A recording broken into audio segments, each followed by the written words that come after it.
знам.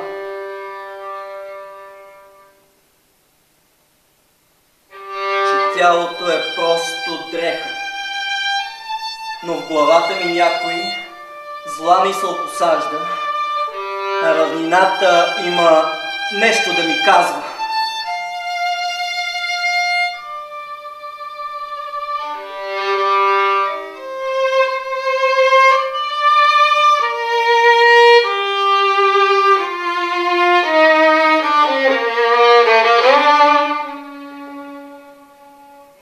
И моля се, черупката да се пропука. Мислите ми дъното да удрят.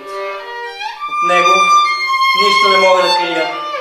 Слепота тежи на мястото си, а в центъра на тежестта няма разлика между светлина и угасване, между зрение и зрение. И 3,5 пъти навити на дъното зреят. Ембрионът на безсмъртието и следващото тяло за разпъване, което аз, духът, няма да обличам.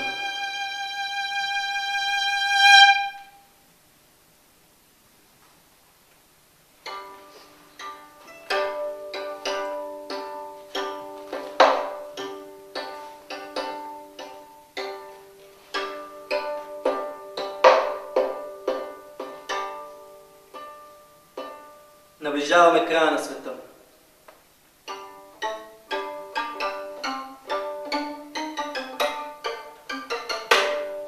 Имам предвид пространството, където земята е отсечена, времето не мърда и отдолу бездната повръща мрак.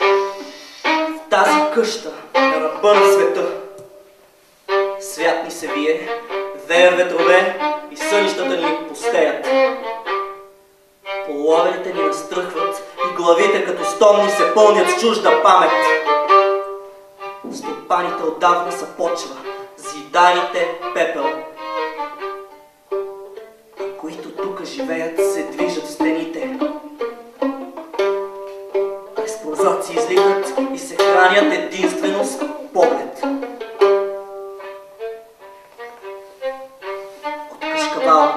Отрязана пита, луната в небето, серано блюдо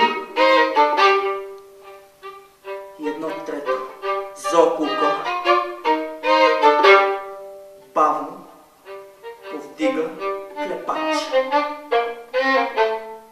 Отваря се.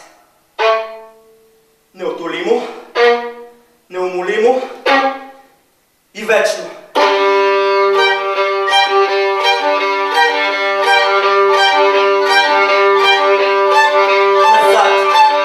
Не се обръща, защото който се обръща, изпод зринатите градове обрасти в сол и тиня.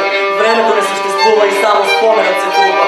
Сирените мълчат, не предат и не предричат нищо вече. Кое е преди и кое предстои е невъзможно да се различи. Неродените вълни се давят в камък и това море не се отваря. Водата тук не отмива от отровата си, наноси носи и чак на брега. Ти става ясно, че това море не е море, а смърт и сол. Ходене по водите на